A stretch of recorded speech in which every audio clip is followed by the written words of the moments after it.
नमस्कार, मैं हूं आमिल बेग। आप देख रहे हैं सिटी बुलेटिन न्यूज़। पेश हैं आज के प्रमुख समाचार। अयोध्या में अग्निपथ योजना के तहत बुधवार से डोगरा रेजिमेंटल सेंटर में अग्निवीर सेना भर्ती प्रारंभ हो गई। विभिन्न चरणों में 5 दिसंबर तक होने वाली इस भर्ती में 13 जिले के 1,05,137 अभ्यर्थी शामिल होंगे। भर्ती को सकुशल संपन्न कराने के लिए सुरक्षा के पुख्ता इंतजाम किए गए हैं।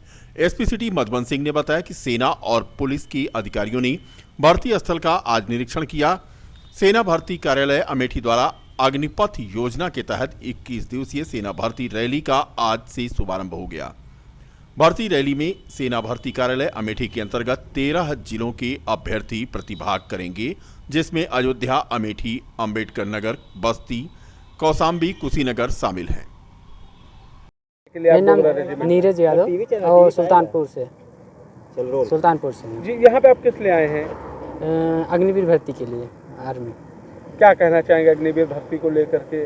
क्या कहना चाहेंगे, हम लोग के साथ सरकार ने बहुत बुराई की है और कोई 4 साल के लिए अपना जान बचाएगा कि वहाँ पे अपनी ड्यूटी करेगा।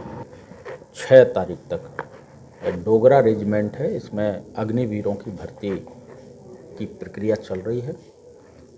संपूर्ण भर्ती प्रक्रिया को शांतिपूर्ण तरीके से संपन्न कराए जाने हेतु पूरी व्यवस्था को 2 जोन में बांटा गया है और प्रत्येक जोन के अंदर 3-3 सेक्टर बनाए गए हैं।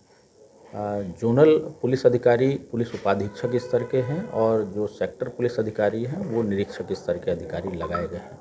इसके अलावा अभ्यर्थियों की सुविधाओं के लिए इस अलग अलग पॉइंटों पे स्टैटिक ड्यूटियां लगाई गई हैं। कहीं कहीं आवश्यकता पड़ने पर पेट्रोलिंग ड्यूटियां लगाई गई हैं। पीएससी का डिप्लॉयमेंट भी किया गया है। अभ्यर्थियों की सुविधा के लिए उन्हें जाने का मार्ग दिया गया है। जो उनके भर्ती स्थल तक पहुंचने का मार्ग है वो मुख्य रूप से रिकाबगंज से न्यामा चौराहा और मछली मंडी होते हुए जो है वो जमथरा चुंगी होते हुए असेंबली एरिया तक पहुंचेंगे। भारतीय पासी कल्याण परिषद के तत्वावधान में वीरांगना उदा देवी पासी का 165वां शौर्य दिवस एवं महाराजा बिजली पासी की 19वीं मूर्ति स्थापना दिवस पर सामाजिक, आर्थिक, राजनीतिक उत्थान पर चर्चा का कार्यक्रम आयोजित किया गया, जिसमें मुख्य अतिथि मालवांचल विश्वविद्यालय इंदौर के अग्र कुलाधिपति डॉक्टर राम गुलाम राजदान पहुंची। इसके साथ साथ मिल्कीपुर के विधायक अवधेश प्रसाद और कांग्रेस के पूर्व अध्यक्ष डॉक्टर निर्मल खत्री भी कार्यक्रम में शामिल हुए। वीरांगना उदा देवी और बाबा साहब भीमराव अंबेडकर के चित्र पर पुष्पांजलि अर्पित की गई। भारतीय पासी कल्याण परिषद के मंत्री राम अवध ने बताया कि आज हम वीरांगना उदा देवी का 165वां शौर्य दिवस मनाने के लिए इकट्ठा हुए हैं। उन्होंने कहा कि वीरांगना उदा देवी ने ब्रिटिश हुकूमत के 36 सैनिकों को मार गिराया था। आज हमारा समाज उनको याद कर रहा है, क्योंकि देश की आज़ादी में और समाज के साथ साथ हमारी पार्टी समाज का योगदान रहा है। महाराजा बिजली पासी की मूर्ति की स्थापना का 16 वर्ष पूरा हो गया है। इस कार्यक्रम के माध्यम से पासी समाज के भटके हुए लोगों को मुख्य धारा में लाने के लिए यह कार्यक्रम आयोजित है। परिषद ने आज यहाँ पर महाराजा बिजली पासी जी की जो मूर्ति है उसके स्थापना दिवस के संदर्भ में और जो हमारे उदा देवी जी बहुत बड़ी एक क्रांतिकारी शिरोमणि उनके संदर्भ में आज ये कार्यक्रम का जो यहाँ पर आयोजन किया था उसी में हम लोग यहाँ पर आए और बहुत अच्छा ये लगा कि जो बहुत विद्वान लोग बाहर से चल करके आए हैं समाज को जागरूक करने के लिए, समाज को उनका न सिर्फ इतिहास बताने के लिए बल्कि भविष्य में किस तरीके से उन्हें अपने हितों के लिए आगे बढ़ना है ये भी बताने के लिए। तो बहुत अच्छा लगा और मेरी भी शुभकामनाएं आयोजन के प्रति साथ रही। अखिल भारतीय पासी कल्याण परिषद के तत्वाधान में वीरांगना उदा देवी जो 1857 के क्रांति में वो 36 अंग्रेज़ों को मारकर गिराने का काम किया और उसके तत्पश्चात जो है वीर गति को प्राप्त हुई हैं। लेकिन इतिहासकारों द्वारा हमारे इतिहास को छुपाया गया और हमारे जो दलित समाज के वीरांगने थे तमाम जो है, चाहे वो सुहेल देव पासी जी रहे हों, चाहे जो है ये वीरांगना उदा देवी रही हों, लेकिन इनका जो इतिहास में नाम छुपाया गया है, इनका इतिहासकार द्वारा जो है इतिहास में नहीं जोड़ा गया है। मैं उनसे कहना चाहता हूं कि जो है जो दलित समाज के वीरांगनाएँ हैं उनका भी नाम जोड़ने का काम करें। हमारे समाज की वीरांगना उदा देवी का 165वां जो है शौर्य दिवस है। वीरांगना उदा देवी ने ब्रिटिश हुकूमत के दौरान 36 अंग्रेज़ सिपाहियों को जो है मौत के घाट उतारा था। आज हमारा समाज उनको याद कर रहा है कि हम इस देश की आज़ादी में और लोगों के साथ साथ पासी समाज का भी बड़ा योगदान रहा है। दूसरा जो जहाँ पर हम खड़े हैं वो महाराजा बिजली पासी की जो है मूर्ति का स्थापना दिवस है, मना रहे हैं उसका। भारत गौरव स्पेशल ट्रेन अयोध्या पहुंची। अयोध्या पहुंचकर उत्साहित दिखे रेल यात्री। प्रधानमंत्री और कर्नाटक सरकार का रेल यात्रियों ने शुक्रिया अदा किया। बता दें कि प्रदेश में मिली व्यवस्थाओं को लेकर उन्होंने मुख्यमंत्री का भी अभिनंदन किया। 11 नवंबर को कर्नाटक से पीएम मोदी ने यह यात्रा रवाना की थी, जो भारत गौरव यात्रा ट्रेन यात्रा के रूप में जानी गई। भारत के विभिन्न धार्मिक स्थलों का दर्शन कराती हुई यह यात्रा अयोध्या पहुंची। अयोध्या पहुंचने पर इसका स्वागत हुआ और मठ मंदिरों में और रामलला का यह यात्रा में आए श्रद्धालु दर्शन कर रहे हैं। अयोध्या से प्रयाग के लिए यह ट्रेन रवाना होगी।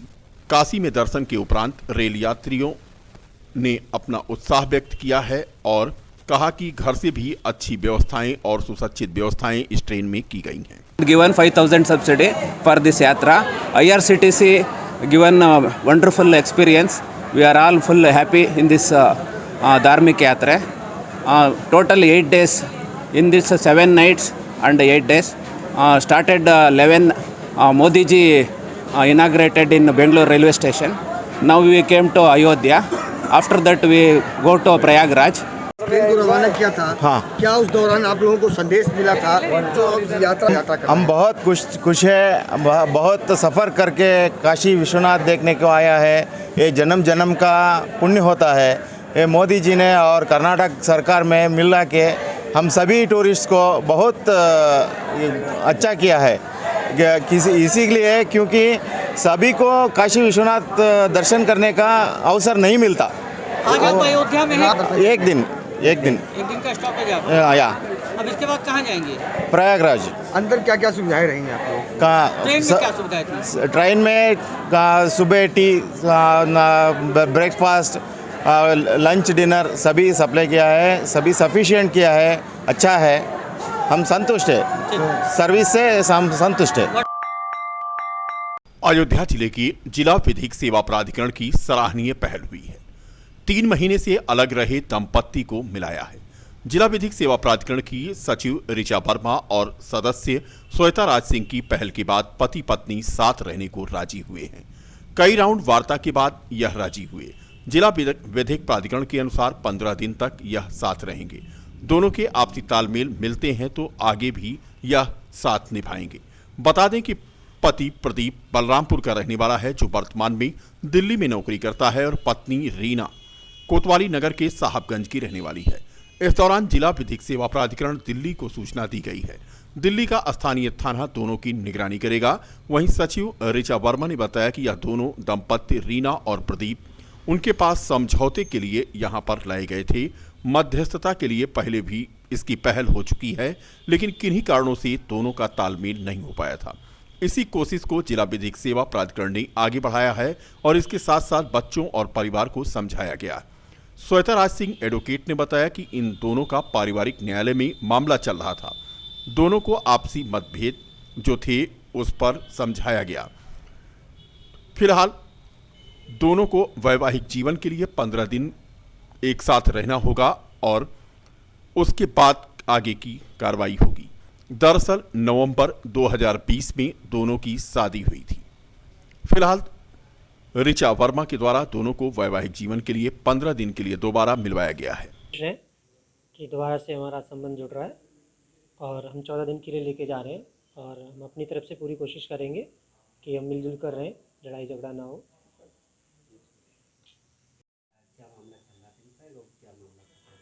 देखिए, ये दोनों जो कपल हैं, जैसा आपने देखा, रीना और प्रदीप, ये काफ़ी यंग एज के कपल हैं। इनका ऑलरेडी वैवाहिक विवादों को लेके एक प्रकरण यहाँ संबंधित न्यायालय में लंबित है और ये समझौते के लिए या मध्यस्थता के लिए, मैं इनफैक्ट कहूँ, ये हमारे पास में आया था। मध्यस्थता के लिए पहले भी एक बार पहल हो चुकी है, लेकिन किन्हीं कारणों से दोनों में एडजस्टमेंट के आधार पे ये नहीं हो पाया था। इसी कोशिश को आगे बढ़ाया गया है, बच्चों को समझाया गया है, उनके परिवार को समझाया गया है और प्रथम चरण के तौर पे दोनों पक्षों को कन्विंस किया गया है कि वो क्या कहते हैं 15 दिवस के लिए एक साथ में रहें और रह के देखें कि इन दोनों के बीच में अपने जो मतभेद हैं उसको सुधारने की कोशिश करें। मैं यहाँ पे ये मेंशन करना चाहूँगी कि बच्चों के भी मन में, बिटिया के मन में, जो रीना है और उनकी माताजी के मन में ये बहुत ज़्यादा शंका थी कि क्या हम सुरक्षित रहेंगे। तो इस बारे में हमने उनसे कहा है, क्योंकि लड़का दिल्ली में कार्यरत है और दिल्ली ही लेके जा रहा है बिटिया को, तो डीएलएस से दिल्ली से भी संपर्क स्थापित किया जा रहा है ताकि वहाँ के संबंधित क्षेत्र, जो थाना क्षेत्र लगेगा, वहाँ से प्रत्येक दिवस पे या प्रत्येक 2 दिवस पे इनका हाल चाल दिया जाता रहे कि ये सही हैं, सुरक्षित हैं। एक्चुअली इन लोग का पारिवारिक न्यायालय में मामला चल रहा था, दोनों में आपसी मतभेद थे और विवाह को बहुत कम समय हुआ था, मुश्किल से 3-4 महीने दोनों साथ में रहे थे।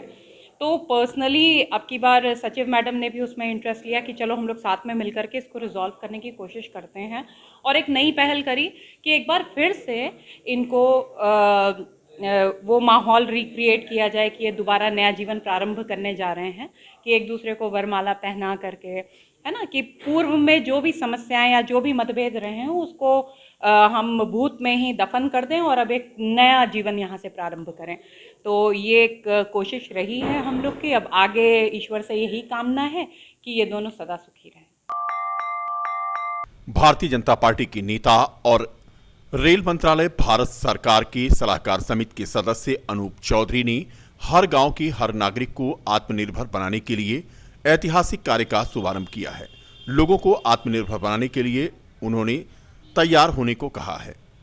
ग्रामीण क्षेत्रों का उन्होंने दौरा किया और विभिन्न गांवों में जाकर एक कार्यालय में बैठकर ग्रामीणों से मुलाकात कर उन्हें पीएम मोदी के ऐतिहासिक कार्यों और संकल्पों से अवगत कराया। आत्मनिर्भर बनने के लिए सलाह दी और हर गांव हर नागरिक को पूरा सहयोग करने का भरोसा दिलाया। बता दें कि श्री चौधरी भारतीय जनता पार्टी को मजबूत करने के साथ साथ सनातन धर्म को मजबूत करने के लिए सदैव तत्पर रहते हैं और भगवान राम के बताए मार्ग पर लोगों को चलने के लिए तैयार करते हैं।